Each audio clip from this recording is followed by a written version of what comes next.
And we actually have an audience. There are 5 people watching at the moment, so I don't know who they are. I can't see any chat, so we'll work that one as we're going. But hello, everyone. So this is a bonus episode of the Channel 84 Variety Show. You can either be watching this on YouTube, and hello, everyone, that we're even on web camera, or you could be listening to this on the feed along with the normal episodes. But we are joined by a guest today. Ben, say hello. Hello. So Ben came to my attention when, funny enough, Cheap Show retweeted your book about a week ago, I think. And I spotted it and thought, you know what, that is so up our street as a podcast because, well, it's you said you had a listen the other day. You now know we do the Channel 84 Variety Show Kids Show Knockout. yes, I did have a look at that. I was bemused at some of them. I felt you'd pulled certainly from your ass. Oh well, no, just in terms of like, oh God, I'd forgotten about that one. You know, like in that regard. So it's a good spectrum of the stuff. Definitely.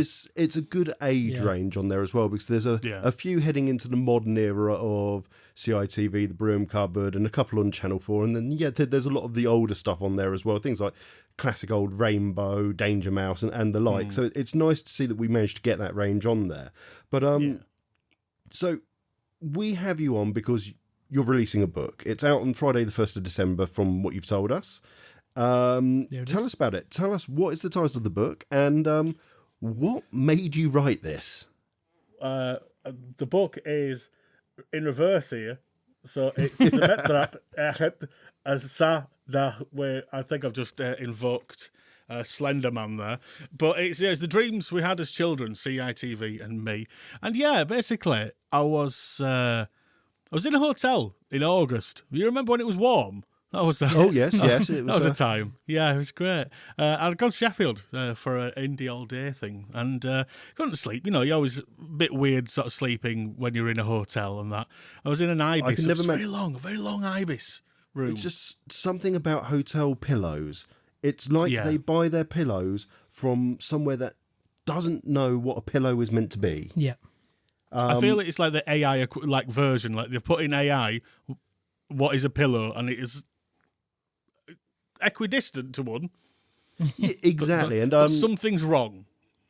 Quite right. And if I work across Europe a lot for work, and I'm out in the Netherlands, and let's put it, British hotels are probably kind of the mid-journey version of image generation. You know, they're pretty good.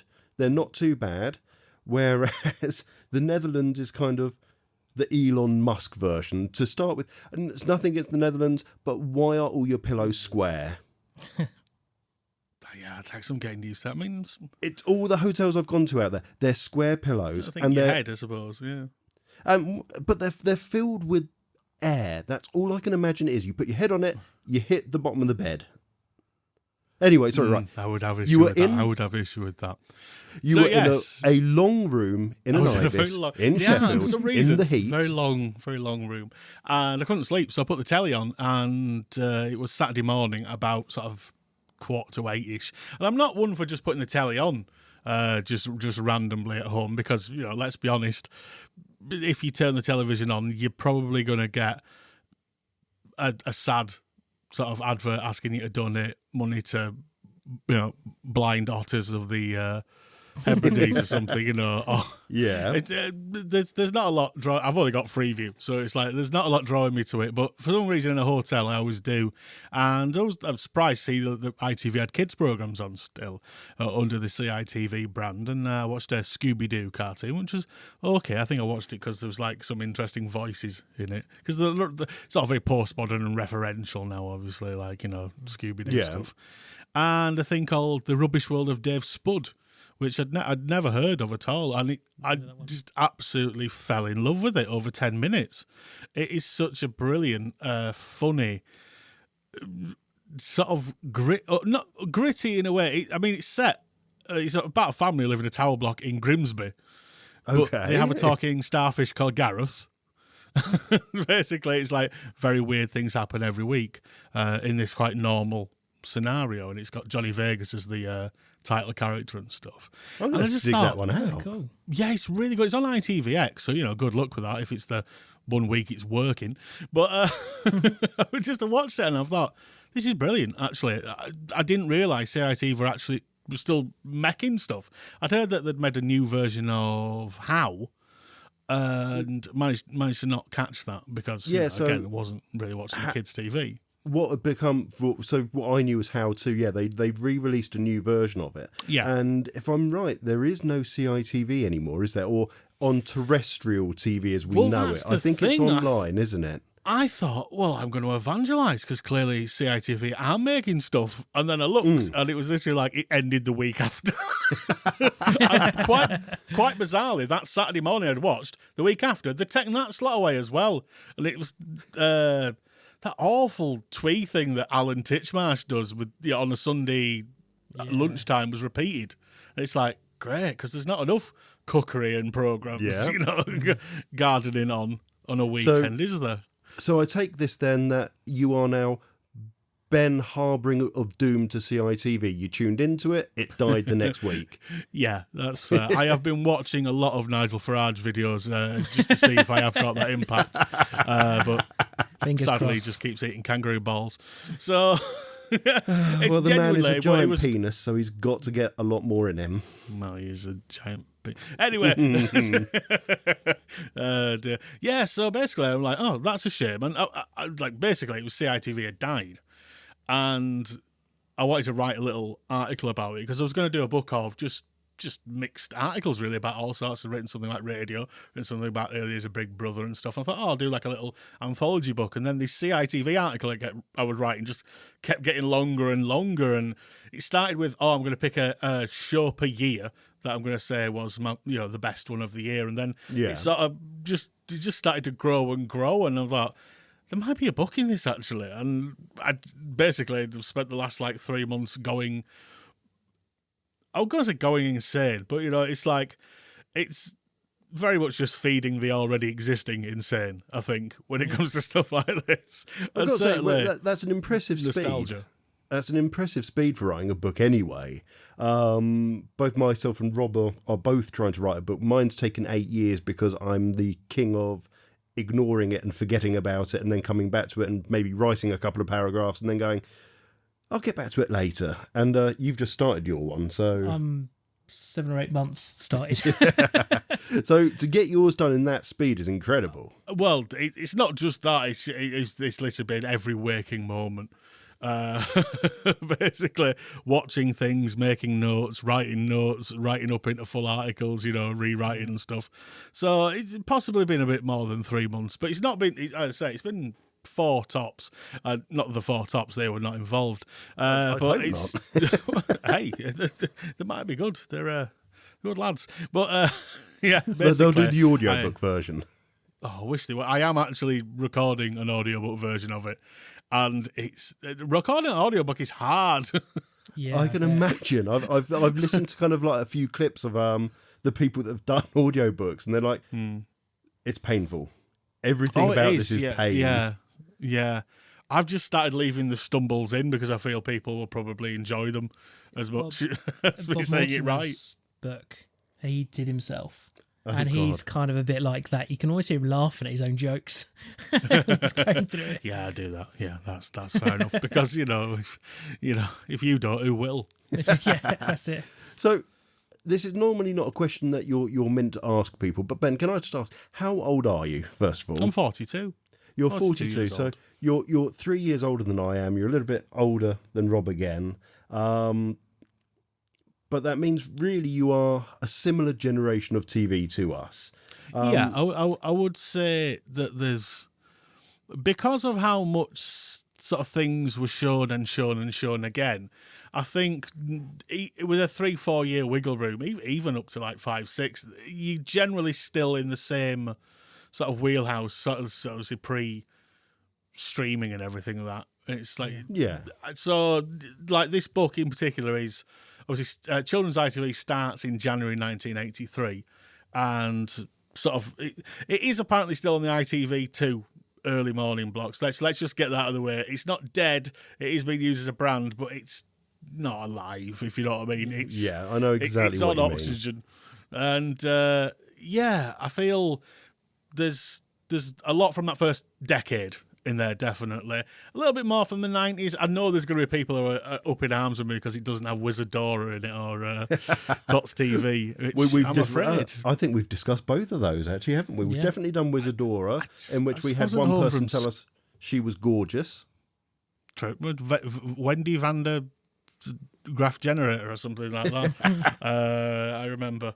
And I sort of knew what these things were, but I wasn't really watching preschool TV at that point because I was in sort of regular school and that. So there are definitely this will appeal more to people who were watching, who were our sort of age, definitely. Yeah. But there are, so I said, Dave Spud is in there, and there's a few things from the 2000s in there, which I feel it's about. I would say this book, I picked top 40, basically, on my 40 favourite programmes from the whole run of children's ITV. And I would say it's about 70% what you'd expect, the big hitters, that sort of thing, which I won't mention any of in case that's coming up. And 30%, forgotten that, never heard of that. And you might like it, you might want to check it out on YouTube. And I guess that's one of the things we'll come to in a minute, actually, because there's a few shows that I want to kind of just run past you and just see what your thoughts were on them. But you're saying about people forgetting about shows. We had one last episode, interestingly, which was Captain Endgame Master. Yes. Rob hadn't heard of it until I showed him the intro, and then all of a sudden the memories flooded back. And then it was very much the same when I brought up Round the Bend. So many people on Twitter or X or whatever you want to call it nowadays, hell on earth. It was like the floodgates had opened, exactly. And so many people suddenly come forward and go, I absolutely remember that. I think part of it is that people conflagate it with Round the Twist. Yes. Which was on at a similar time and obviously much bigger because it got a lot more series and a lot more repeats and stuff. So there is that. I don't necessarily if I want to spoil what positions things are in the book, but Round the Bend is very high. It was, I think we described it, and I think most people describe it now as, it was Viz for kids. Well, it came from the ashes of Oink comic, which was also called like a junior Viz, although I think that's doing it a disservice. Do you know what Oink was? Did you used to read that at all? I know the name, but I never got hold of a copy. I've never seen it, but I've come across the name in reading. Yeah, it's a comic which only lasted about, I think, 68 issues. It's about 2.5 years, I think it ran. It wasn't a big thing, but it was very... When people use the word anarchic, they generally don't mean anarchic, but Oink was anarchic. Oink had like running gags and stuff and messed about with the format brilliantly. And it was written predominantly by these three guys, Tony Husband, who we recently lost, Patrick Gallagher and Mark Rogers. And they did the Oink. And when that came to an end, Yorkshire TV and Hat Trick Productions said, do you fancy doing it for TV? But obviously they couldn't use any of the things that belong to Fleetway or IPC, so Round the Bend became, the format instead. Yeah, as I say, it always came across me as that children's version of Viz, or as you say, Oink then, and the puppeteering and just the look of the puppets, I guess, were more spitting image, weren't they? They were just that classic indeed. Kind of latex models that they'd used for the puppets, and it was brilliant fun. Going back and watching the skits now that they had, they're still good. There was an innocence and a rudeness about them. Well, this is it. So, it was co-production with Spitting Image Productions. They made all the so Spitting Image were involved? Yes, it was. I think I've always had this theory that Spitting Image puppets are absolutely terrifying when they don't move. So, puppet. There's something about puppets. So, I think this picture, which has got this is Doc Croc, who's the editor, and I think he's looking away because if he was looking at you, It's just a bit creepy, isn't it? It was, yeah. And he was with it was the potatoes were the news, weren't they? Yes, yeah, John Potatoes News Round. That was it. Yeah, is a reference long gone to history. So I'm just looking at the questions we've got here. I'm just going to hand one over to Rob now. Do you want to go with that one? Yeah. So why CITV over the other shows that were on? So yeah, CBBC, for example, the Broom Cupboard, which we would have grown up with before it kind of branded itself as such. Yeah, I mean the thing with children's ITV is that it's 40 years, and certainly, you know, there is a lot in there. But really, we're looking at sort of 83 to when it leaves terrestrial in 2006. That's a much shorter story, actually. And there's a lot more that you can sort of focus in on. I think there's just simply too much with children's BBC. There's been so many strands and things, and it would be impossible to kind of compile a definitive list because it would literally, it's still going, obviously. It's still a thing. And in more of a way, certainly, than children's ITV were in its sort of, you know, coughing up blood days. So yeah, I feel there's more to get hold of. You know, there's more that you can properly really have fun with. Oh, hang on a moment. That's my fault. I'm just trying to get to the chat while we're chatting. So excuse me looking on the mobile, but annoyingly it's saying we've got messages, but we haven't. So I'm gonna leave the studio and just come back to normal, I think, and we'll just we'll come to the questions in a moment or the chat. I think it's saying there's 7 chat messages at the most. We'll come to those in a minute. I imagine most of them are saying, "Ben, why are you so great?" And the answer is vitamins. Just eat my vitamins every day, and lying. Yeah, lying. Absolutely. So we had CITV. You've got CBBC. Were there any favourite shows from your era of CITV that you would go back and watch now if you get the chance to?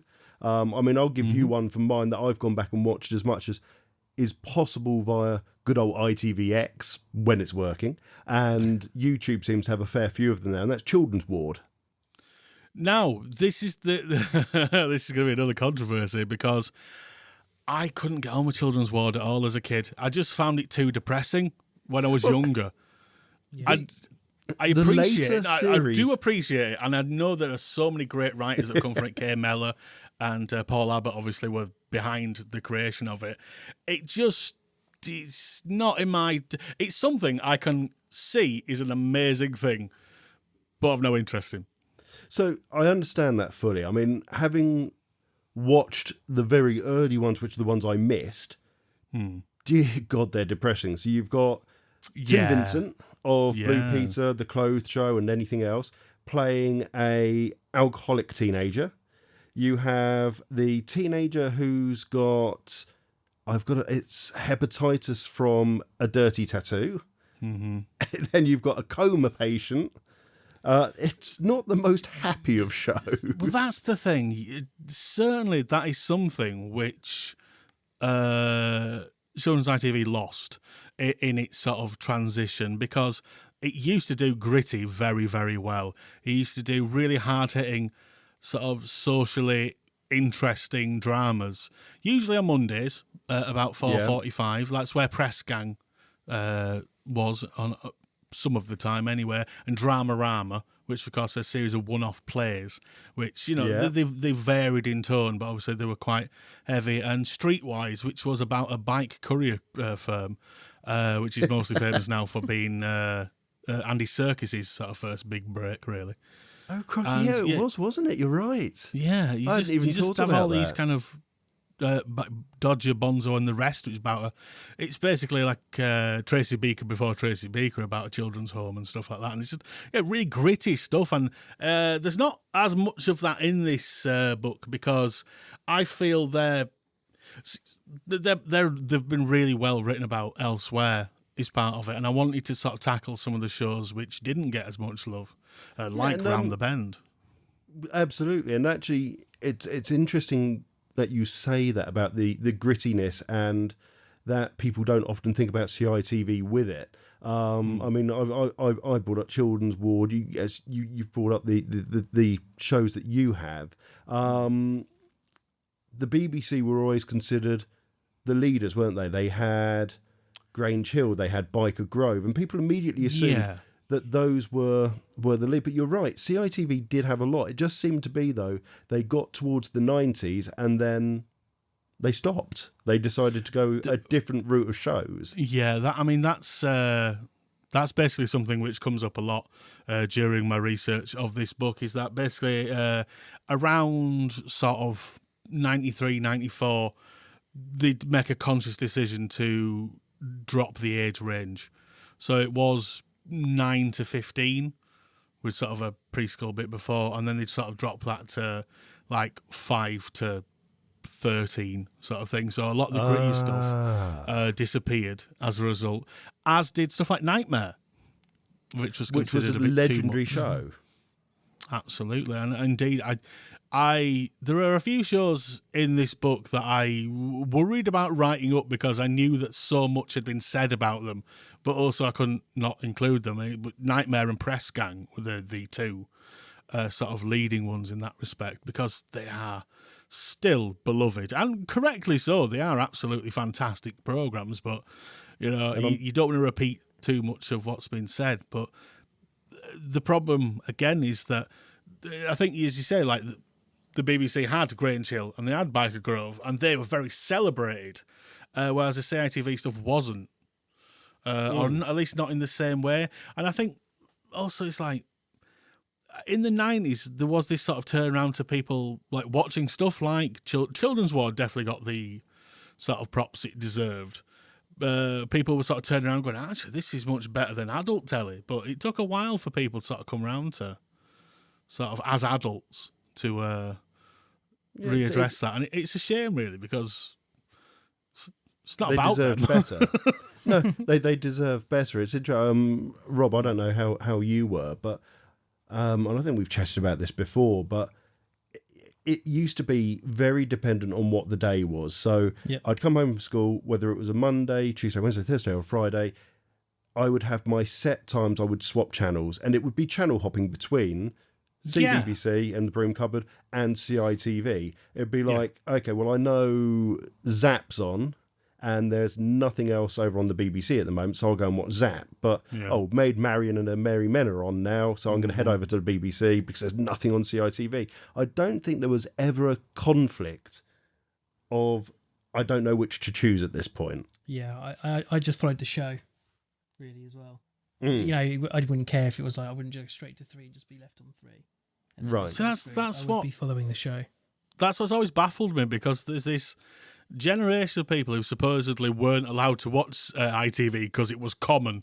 Yes, that sort of I've heard that like, one before. Or they were just a BBC household or whatever, that sort of thing. And I'm just like, no, it's just like, show be show, flit around, you know. Yeah.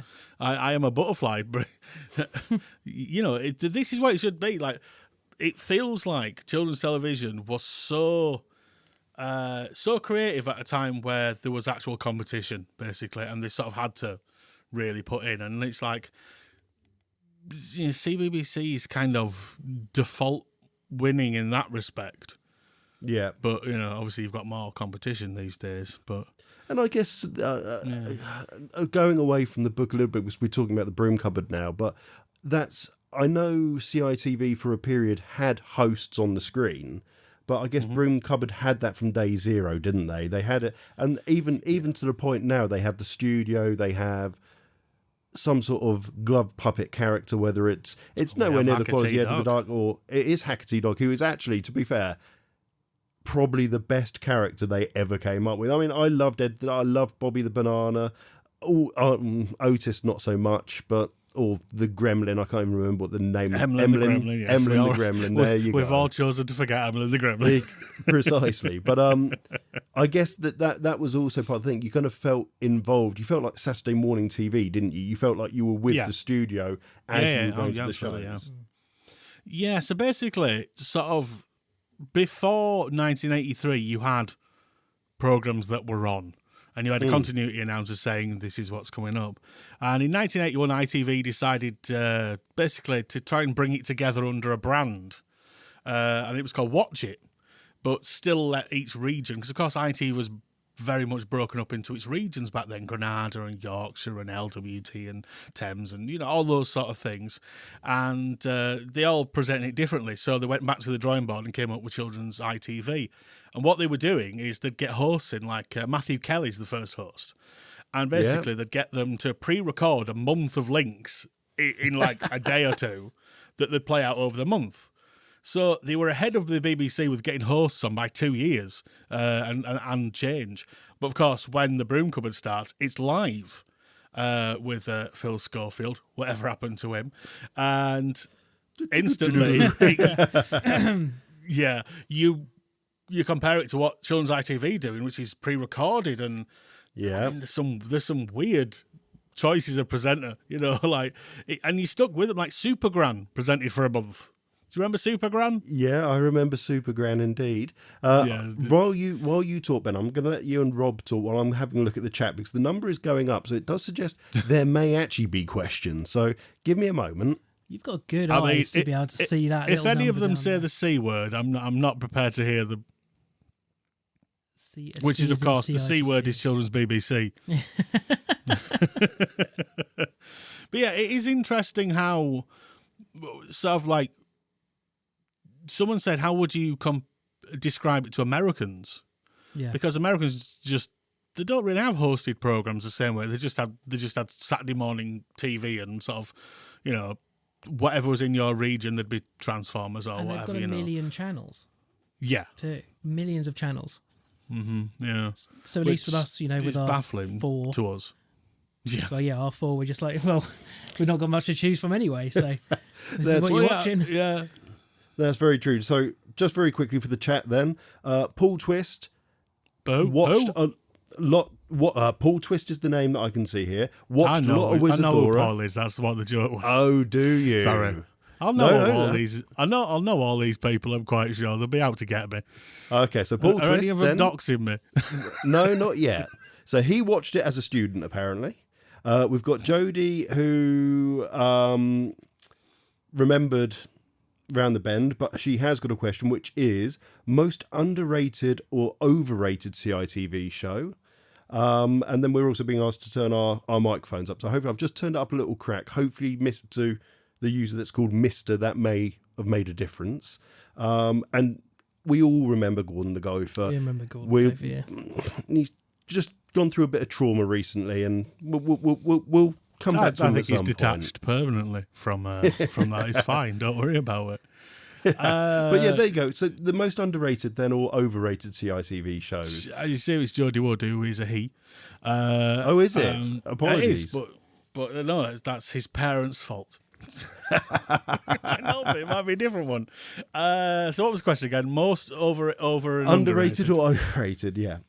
See, I would say very much, I keep coming back to Round the Bend, I would say it's beloved by those who know it, but it's not in the zeitgeist, it's not in the collective conscious. Although I'd say the Rubbish World of Dave Spud, actually, because I say it's a current thing, it is on ITVX, it is supposedly continuing as just an ITVX thing, which seems a strange thing. And as I genuinely feel it's got that vibe of early Simpsons, like the family stuff.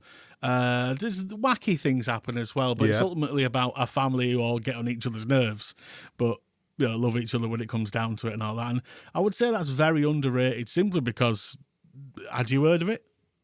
No, absolutely. And to be honest, imagining Johnny Vegas doing a children's show to start with, I mean, the most child-friendly thing I can think of for him is Monkey. Well, I mean, Jane Horrocks is in it as his gran. His mum's played by Philip Glenister. I have no idea who that is. Doing his, I bet you if you see a picture, you'll realise who it is. Right. That is absolutely Gene Hunt wonderful. from Life on Mars and Ashes to Ashes. Did you watch those programs? I know them, but I never watched them. Right. Okay. I've got one. Arthur Smith was his dad. As you do. Arthur Smith. Yeah, exactly. That's one. Right, I've got one question for you, and then we're getting towards the 30-minute mark. So what I'm gonna do is get Rob to do what Rob does best, and that is he puts together quizzes at the most short notice. And apparently he has a quiz for us, Ben, to take part in. So my one question for you, though, is can you remember the 1994 controversial show that was shown on CITV, or what that show might have been, and why did it end up in the newspapers, and why was there so much upset? So it's 1994. It would have been the third iteration, I think, of the show. It was the second host of the show, but probably the third time it had appeared on TV under a new guise this time. It's all a little bit vague, unfortunately, for me. It is. See, the thing is, by 94, I am in capital B, capital S, big school. So I didn't often see everything, but I suspect I'll know when you give me some more. Yeah. So Paul Twister suggested Rainbow. No, right. For 1994, there were 3 glove puppets involved. Well, 4 actually, if you include one of their cousins. Oh, it's Sue's birth in It's Sooty and Sue's Co. Babies. You're Was right. that 94? There we right, go. yes. That was Yes. 1994, and the episode was Sue's Babies. Yeah, and so they did an episode where basically, like little girls put a pillow up your shirt and say, "Oh, I'm pregnant, I'm being a mummy." Sue decided to do that, and there was this outrage saying, "Who is the father?" Is it just, there's no, they don't even have legs. Never mind the rest. There was a run up to the show where it was probably the Sun. Let's face it, the Sun always starts this sort of shit show, and yeah, there was Who's the Father. Disgusting episode of Sooty to air soon. Sue the panda is pregnant. Who's the father? But my favourite thing about it was not only did the episode air, and obviously it's a joke episode. She's not really pregnant. She manages to fit in the line. It feels like I've got the whole Manchester United front 11 inside. Seriously? Yep. Well, see, that's the thing. Sooty and Co. was the new iteration in the 90s. Yeah, as you said. It was. They opened the shop. They moved from Thames to Granada, which is why there was suddenly in Manchester, and there were loads of Manchester references in it. Yes. And Sooty and Co. is in the book, and it fascinates me how many really interesting guests they pulled, certainly later on in series. Loads. Jack D goes in saying he can't laugh, so like that. And my favourite is Harry Hill, who goes in and he has Stuffer, and Matthew's going, but that's a puppet. And just when you think of the meta consequences of Sooty, and it's fascinating viewing. I have got a very big soft spot for Sooty in my heart. I've started showing the modern Sooty to my little boy who's 2. And amazingly, they haven't ruined it. The current person who's in charge of Sooty, Richard Cadell, isn't wonderful. Yeah, he isn't wonderful, but he's not terrible. He's no worse than previous. I think that's, again, a perspective thing. It's weird with thing, the guests still. It's a perspective thing, though. If you're coming from it from having Matthew Corbett, as we did, he's no Matthew Corbett. But there is a generation. I mean, he took over in 1999. He's been going for years with it now. Yeah. Yeah, he agreed to sell with Matthew Corbett, didn't he? And Matthew... Well, no, it went all around the houses. So the Sooty brand was bought out by some Japanese conglomerate, and then they got bought out, and basically they ended up under Britt Allcroft, who was the creator, one of the people behind Thomas the Tank Engine and Friends, and Tugs. They bought a load of stuff, and then they got bought out, and it was then it got sold to Hit Entertainment, who made Bob the Builder and stuff like that, and they couldn't really make Sooty work, which is why it kind of filtered away, in sort of the 2000s, 2010s, and then Richard Cadell bought it back off them. As I hadn't realised, he'd appeared at the age of something like 15, I think they said. He'd appeared in Sooty and in the Sooty show, before it was Sooty and Co, doing a magic trick. That sounds right, yeah. That would be. So it's funny how it went full circle even then. Interesting point is Sooty, and is actually puppeteered now by predominantly by Phil Fletcher, who is Hacker T-Dog's manager, as they say. And he's in a duo with my friend John called the Pound Shop Boys, which is very good. Okay. But Phil adores puppetry. He loves it. He understands the art of it. So, and Sooty is I think just short of Emu is his favourite. So there's still a lot of love and attention going into those new shows, I think, which is why you sort of have it not being as Those bad as it's not been completely ruined. He's not smoking a fag and riding an e-scooter around. I don't even think it's that. It's the fact that they've moved the location. They've gone from the house, they've gone to the shop. They're now living in a static caravan on the holiday park. But even then, the bedroom's similar. It's still all sooty sized. They've all got all the various rooms compressed down as well. So they've got their individual bathroom with the taps and a real bath. And there's that little bit of magic to it. Exactly. Yeah. And it's still there now, which they could have quite easily done away with to be on the cheap and do it quick and easy. Yeah, no, it needs that level of sort of. You need to be in Sooty's world. You are a guest in, and they are. This is a thing. Do you know why it's set in a holiday park? No. Because Richard Cadaldi's brother owned that holiday park.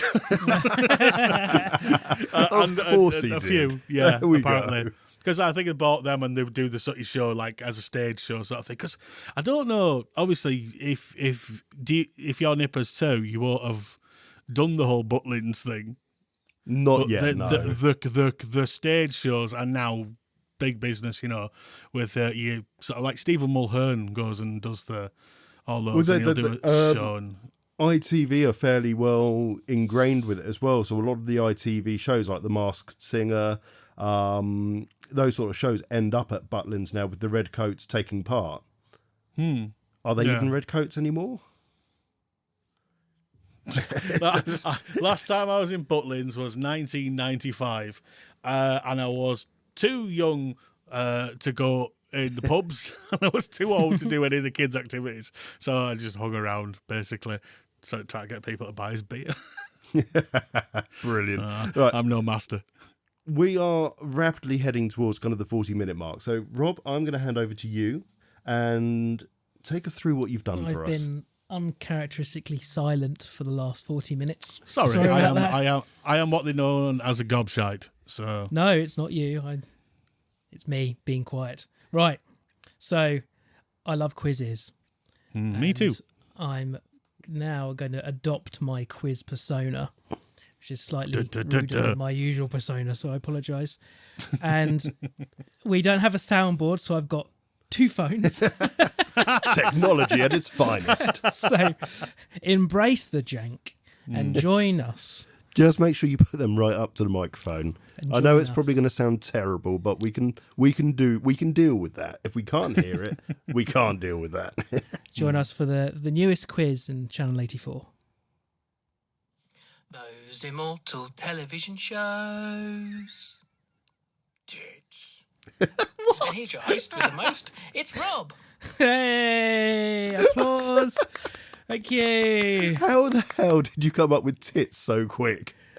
I was there thinking of... So what it was, I was just in the kitchen. Literally one of the reasons I was late getting here was, right, I want it to be a rude word or a swear word as the anagram. What can I make that's game show related? And I was asking the AIs, and they're like, we can't do that. That's a swear word. We can't do that. That's a swear word. And then getting them to actually give you anything even remotely normal is impossible. And then I asked it, I want it to be like old game shows, like, give me another word that means old that starts with I. And it listed like 10 words. None of them started with I. Yeah. So for fuck's sake. Yes. Yeah, I found that with AI. It's fun. I mean, my favourite thing we did with AI was I managed to convince it to I told it that Paul Daniels was buried in his Wizbit costume. Sorry, Debbie. If you're watching, Debbie, I'm very sorry. So, let's move on. Let's get on with it. It's the image. That's it. The game show is called Those Immortal Television Shows. Okay. And what it is, I'm going to basically play 10 intros to CITV shows. Okay. They're kind of all 90s because I needed to actually know what they were myself to be able to guarantee that and I also thought when I saw the years in the PDF you sent us, I thought, I actually think I will definitely make sure TJ is going to have a chance because you two are against each other. Rigged anyone? Yeah. So I also realised some of these songs say the title of their show immediately in the song. So some of them I will skip slightly ahead. Right, okay. So fun quiz, it's a race. exactly. So there's going to be one at a time. We're going to play one. The first person to answer gets the point. Bonus point if you guess the year it was released. Ooh, okay. Now either of you Not can watching guess his it. screen at all. So the other person can steal a point. Oh, if you can't guess. okay. Whoever gets the show, no reading extra text. Whoever gets the show gets the first guess at the year. They fail, we can get a point steal. There's 2 points up for grabs each one. Shall we get into it? Yeah, go on. Okay, Let's go. Can we hear the theme again first? Absolutely. That's really nice of you to ask. He never asks for that. Never asks great. me to play the intros again. Right, let's get this right back. Those immortal television shows. Tits. And here's your host with the most. It's Rob. Hey! Still brilliant. Still works. Thank you. Hang on. I do have a soundboard here. Oh.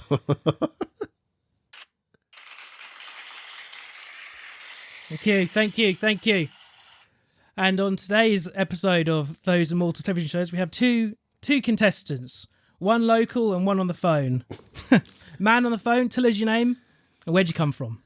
Hello, I'm Ben. I'm from Keighley in West Yorkshire, and I live in my house. Hey, looks like we've got some house fans in the audience today, everybody. Thank you. Now, tell us a little bit about yourself. I'm just looking for love. I'm hoping this is. I decided to write a book about CITV to hopefully find my soulmate. Yeah, Cilla Black is not here, I'm afraid. Yeah, I said soulmate, not the devil. And we have a man here locally. What's your name? Where'd you come from? Oh, my name's Tom. I come from St Albans, and I too am in a house. Oh, looks like we got some Luton fans in the audience, eh? Not as popular as it used to be. Houses. Yeah. Right, and tell us a little bit about yourself, please, Tom. Well, Okay, brilliant. Thank you very much. And on to the first question. Nice. Right. Nice. I'm going to try and hide my phone from Tom because he'll be able to see. So, bear with me. I have played some of these. Oh, yes. Yeah, I know that one. Well, first in. Oh, well, go for it. I haven't Did got I a clue. say I don't know. Yeah, quickly go in and say what it is. Yeah, say the name. That is Zap. That is Zap. Well done. Bloody hell, was it? Point on the board. Now, while he's putting a point on the board, really made me laugh as well. Having small children, Les, whatever his name was from Zap, is now on the BBC. He's now in Andy's Adventures or whatever it's called on the CBeebies channel. Right. Still playing a silent mime type character who goes around causing chaos. Les Bub, that was it. No, it's So no one have a go at me. All these dates are from CITV Wiki. All right. I just found the website this afternoon. I don't know their credentials. Don't care. If your numbers don't match what's on my document, tough shit. Okay, so what year? Is this going Zionist or something? Yeah. Is there some far right conspiracy coming up? Let's see. Yeah. So what year do you reckon for Zap then, Ben? It was 1993, I believe.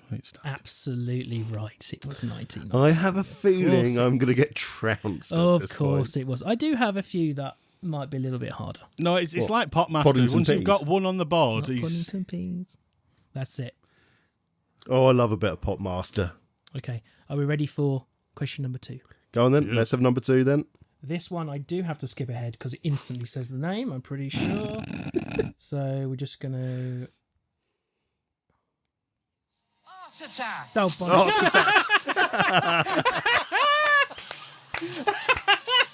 It says it more than once.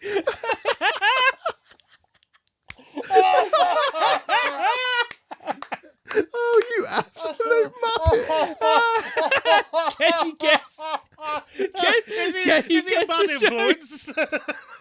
Can you guess the show, TJ? Heart attack, heart attack, heart attack. TJ gets in first.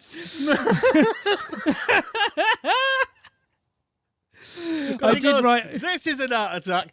This is an heart attack. Exactly. This is. This is heart attack. Yeah, exactly. This is Tony did Heart not- Attack. I did not skip anywhere near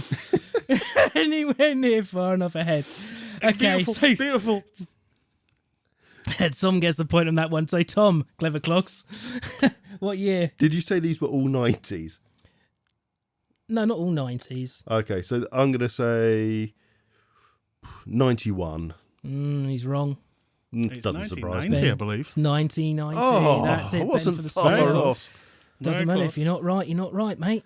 You're being This a right is prick Art today. Attack. Right, okay. This I've next also one is going to wrote- be fun house, isn't it? You know what? I think I purposely didn't put Funhouse on because I thought I've got a few here I need to skip. Oh, God. Oh, that's not going to stop being funny for a long time. Okay, right. I think I have to do the same for this one, so I'm going to go really far ahead.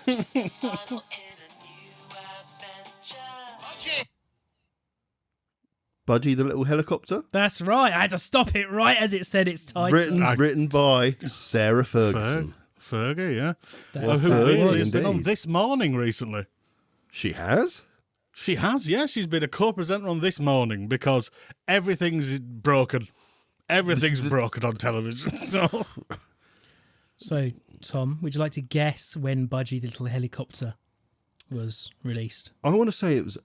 I want to say it's earlier than the 90s, but it's going to be 89. No, sorry, mate. Ben for the steal. 94? 94. Oh, God damn it. Yes, mate. I was going to say 94. I was like, no, it isn't that new. It is older than I think it is. Bollocks. But again, that is fully when I am at proper. That was like one of the early shows on the block. Yeah. I was never home for it. So I knew what it was because, yeah, it was Fergie's thing Thing. as opposed to Prince Andrew's thing. Or There's her no children Pizza Huts around things. here. Thank you very much. Can I also say these are really difficult to actually put into playlists because YouTube doesn't let you put kids' videos No, they're into very playlists. strange. It's very strange because I was trying to make playlists for things to watch, to actually go through, and it's like, no, you can't add that to places. It's like, why? What am I going to do? Suddenly turn into like Hamburglar and start stealing children's souls? Exactly. No, Right. you're not Noel Edmonds. Are we ready for the next show? Thank I you. don't think I have Thank to you for skip saying ahead that. of No, this one. sometimes it's nice for someone to say you're not Noel Edmonds. Yeah, sometimes it's just nice to hear, isn't it? Ready? Go on then.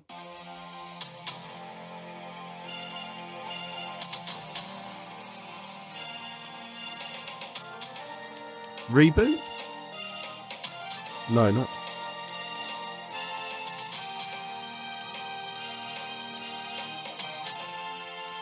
Oh, it's such an 80s action show sort of Challenge Annika sort of soundtrack, but Anyone in the chat can also try and steal a point from these chaps, particularly since they both spoke about this 10 minutes ago. oh, we Oh, didn't. shite.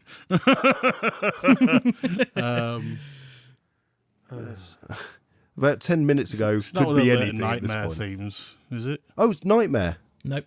No? It's not Funhouse. It's not Finders Keepers. It's not Art Attack. It's not Round the Bend. What else have we talked about? This is when he points out, oh, it's a CBBC show. No, this is all from CITV Wiki. I'm telling you. Wiki, wow. Blame them if it's wrong. I haven't got a clue. We're hearing it again. I'm helpful. trying to think of action cartoons from sort of. Okay, I'll give you a the- clue. It's not a cartoon. Okay. Great clue. Is it Children's Ward? It is Children's Ward. Well done, Ben. That was half an hour ago, Rob. But that, yeah, because not 10 minutes. that's not the Children's Ward theme that I remember. No, that's Was that when it became the Ward? A couple, yeah. That's the 90s. That's the modern one, and then the old. Yeah. Fair play. This is the only one it let me put in a playlist, so that's why we got that one. So, what year? Now you know. I think it was 89. This must be the second run of it then, because it's later than that. No, it's either 87 or 88.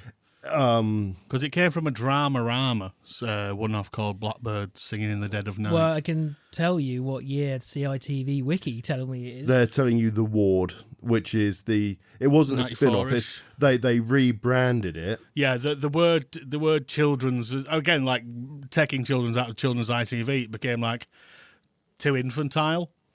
Right. So it had to be The Ward. So what did you say it was, Ben? I said it was. I said it was 89, and it was 89. It was 89. Okay, well, I'm not changing my rules. Tough. They get the point. Good sport. 95 was what they wrote, so that must have been when it changed. 95 must have been The Ward. Okay, the reboot of it. Biker Grove got But not rebooted.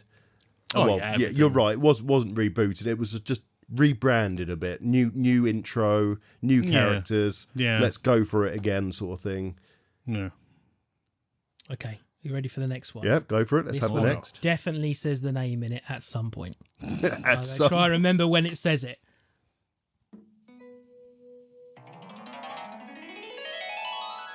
Oh, Tots TV. Tots TV.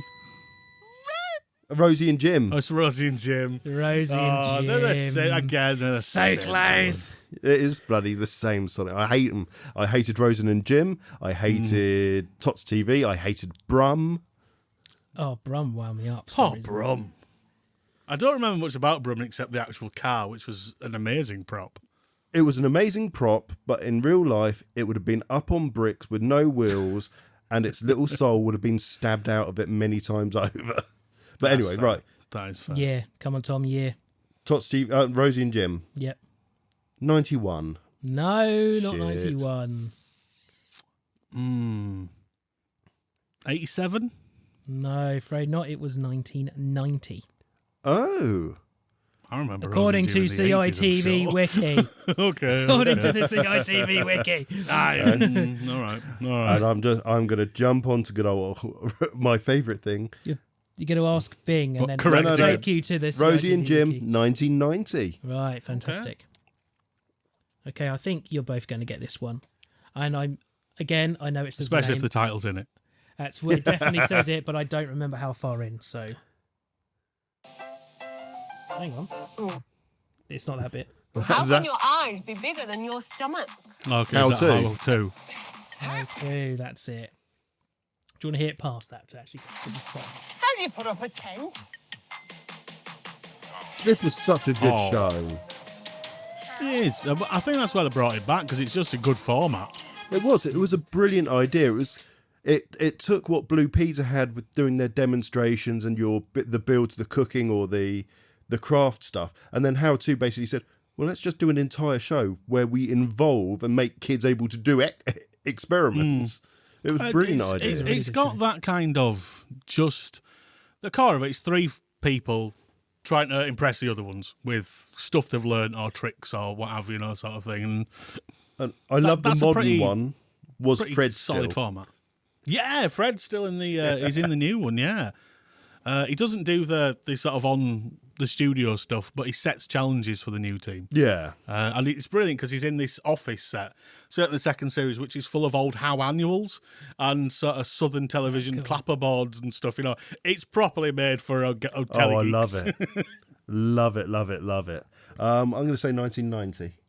Well, that's a shame because it was Ben's chance to say. But No, it wasn't. I answered it first. Did you? Yeah. I thought Ben did. Oh, I'm terribly I believe sorry. you've said I'd it at the take same that. time, but I'm not. Oh, I'm not a callow person, so I am. Okay, well, you got both points. It was 1990. Well done. Oh, thank God for that. Gloves are off now, Ben. Don't be nice to him. No, look, I'm probably not going to get any other points now Those 2 points are my thing. I'm holding on to those. Well, we've got 4 left. There's still time. Are we ready? Go on then. Yeah, me. Yes. Confirmed. Nightmare. That's right. Nightmare. Which has got a fantastic Nightmare. You see, you can sing the words along with it. Nightmare. Do you know what other one you can do that to? Superman. It's Superman. Superman. Super.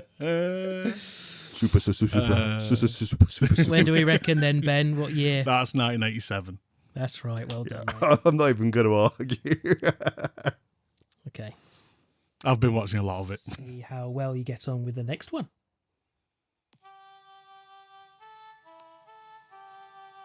Oh, God. He thinks he knows it. Oh, I know this. I'm going to hate myself for not knowing it. It's very low.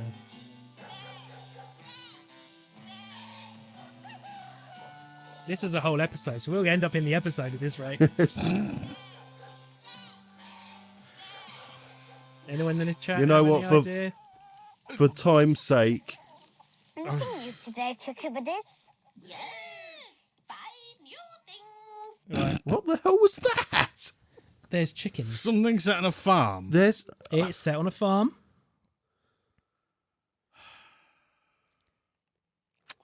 The people are screaming. Unfortunately, again, slightly after my time, Ken. Yeah, I'm going to say it's not... It's not after your time. It's slap bang in your time. Ooh, In okay. the late 80s. Late Clue 80s. to in the 80s, yeah. Apparently so. No, No, I'm going to nobody hold my knows? hands It was up. I'm going to say Dapple no. Down Farm. That was around then. Ah, it's I not don't think it Dapple was then. Down Farm. That was going to be another trick. It's Tumble Down Farm. Tumble Down Farm. Yeah. Okay. Do you want to guess the year? Late 80s? Anyone want to guess the actual year? 88. 88, exactly right. Well done. That was a guess. That was Gets a guess. a point. He gets a point. He's got it right. Oh, God. Okay, this one also says the name in at some point. I'll try my best to pause it. Tugs. Yeah, well done. It's Tugs. I'm guessing... Did you hear it? Tugs. It's not funny about Tugs. There's no funny about it. What are you saying? What are you laughing at? There's no funny about Tugs. If you've ever watched... So, I keep putting it up on Twitter and I cannot hammer it home enough. The Tom Scar video he did on Thomas the Tank was brilliant. He then traumatized himself doing another video on Tugs this time. And oh my God, the deep dive he does onto it and then realising the Tugs are alive, they can die, Wait, they have sex. Oh, he says about the trains die because I watched that video. Oh yeah, no, the today. Tugs one is even better. It's the sentience is very It's definitely Britt should not be Allcroft was thought a bit. about. What year do you reckon, Tom, for the Tugs? Oh, Tugs, 89. 89, yeah, well done. Hey, I brained something. Okay. It's weird how that wasn't a success, despite the fact it's basically the same as Thomas the Tank Engine, but So in the 20s. They then retried it without Britt Allcroft, and they did a new one, which Did they? slightly less animation, and it was based in Canadian TV, and it was a huge success. And again, go and watch the Tom Scar video on Tugs, and he goes into it at the end. But there's they tried it again, and it stayed in Canada, and it was a success. It was just far less creepy. Last, but by no means least. Right, go on then. Final one. Yes. That's the trapdoor. That's right, we've got to get to the bit that we don't like. Oh yeah, go on then. Deep within this dank and uninviting place lives Burke. Hello. Hello. The thing upstairs. Buck, feed me. But that's nothing compared to the horrors that lurk beneath the trapdoor. For there is always something down there, in the dark, waiting to come out. Don't you open that trap door. There's some... You're a fool if you dare. It's a good one. Down there. What an absolute banger of a That theme is a tune. banger, isn't it? Can you Okay, believe so- that came out as a single and wasn't a hit?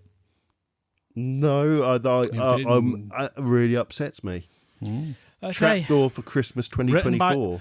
Written by the same guy who wrote "Merry Christmas, Everybody" for Shaky. Oh, really? Bob Heatley, yeah.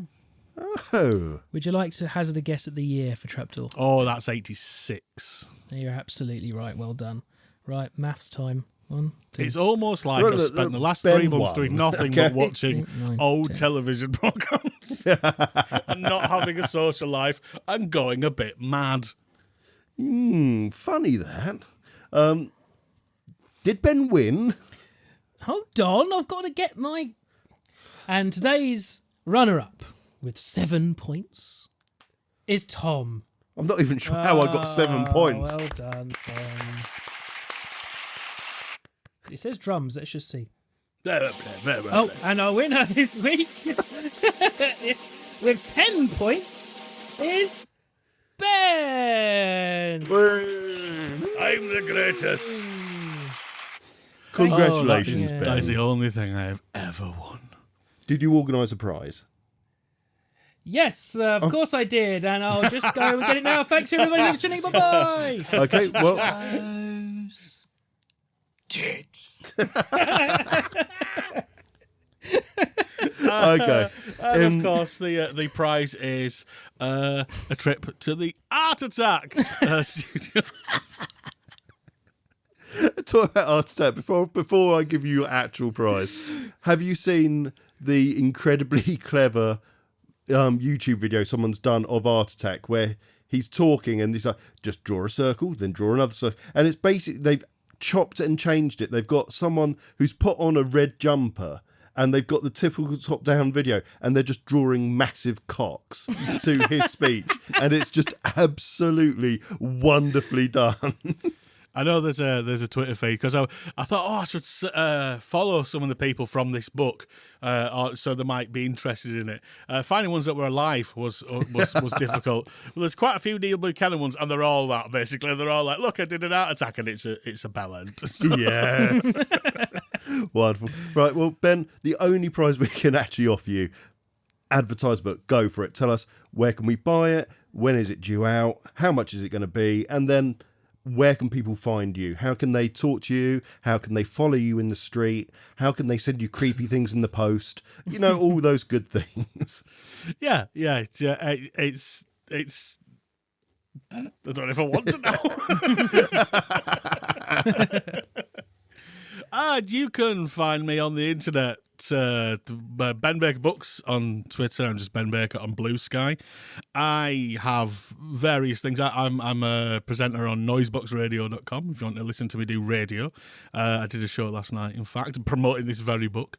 And just generally look for those because there's a few versions of this. Well, there's a few ways you can get this book. You can get it digitally, obviously. You can get it as a print book from Lulu, or you can get it from me directly, where I will actually scroll in it with, I'd said, like, as offensive as you want. And some of the requests that have come in already, I am horrified by and vastly looking forward to doing in the books. So yeah, look for those. There's basically lots of various different strands of ways you can get this, and more importantly, I just hope people like it, because as I believe I've proved over the last hour or so, I've gone mad. I've gone mad. You've definitely proven that you've got the knowledge about it. It's been absolutely fantastic fun chatting to you, Ben. Honestly, it's just really, really good fun. I was expecting this to be half an hour and we would get to that 30-minute point and go, is there anything else we need to talk about? Yeah. And I've suddenly kind of realised I could carry on talking to you about this stuff a lot longer, but I think I'll be happy to come back on a different day where I'm not shilling a product. Well, what we will do, we will organise it for you to come back on the show, do a full episode with us. You can be subjected to Do You Remember, the Channel 84 variety show, kids show knock. I can't even remember the bloody name of our own thing. And we'll even let you throw in a few of your own ideas for what we should do for an episode. But thank you so much for coming. Absolutely. We've got the PDF of the book, which we're very grateful for. We're going to read through that. The bits we've seen already, they've been absolutely fantastic. You should be absolutely really proud of what you've done with it. And I can't wait to see people's responses when they start getting them. Really, hopefully, best of luck with it. The end of this week, by the time people see this, it'll be practically out. And if it is, I'm very sorry about that. It was a John Barrowman incident. But it'll be 1st of December. It'll be out on all of the platforms. And finally, I think platforms. And finally, if you do follow Ben on any social media, what I highly suggest you do now is you go and look up This Morning's social media, and we try and get Ben on with Fergie doing a book review on Good Morning. Yeah. I'm going to have to mention the husband, though. You'll be fitting in Pizza Express all the time. How many copies of this book do you think you can buy with 12 million? To be honest, I'm still in the era of Good Morning when it had a saxophone intro and they still had the floating map out in the dock behind them. Yes, but of course the thing with the floating map is the person stood on it was also a saxophone. Yes, didn't he do something too? Yes. That's the thing. With childhood memories, step carefully. That's all. Just tread very lightly. Oh, God, I'm going to die of a heart attack, like Tony Hart. Like an heart attack. An heart attack. Well, we'll discuss it off air. Again, Ben, thank you so much, mate. It's really been appreciated. It's been brilliant. We just hope people enjoy this and go and buy the book. Can I have the quiz theme again? Just one final time for the quiz really like you, Ben. theme, and then that's it. That's our outro. That's our out. That is our out. Because I do radio. I know you need a big out. So, right. Are you ready, everybody? Go on then. Hang on, I've pressed the wrong button. Oh, for fuck's sake! Those immortal television shows. Tits.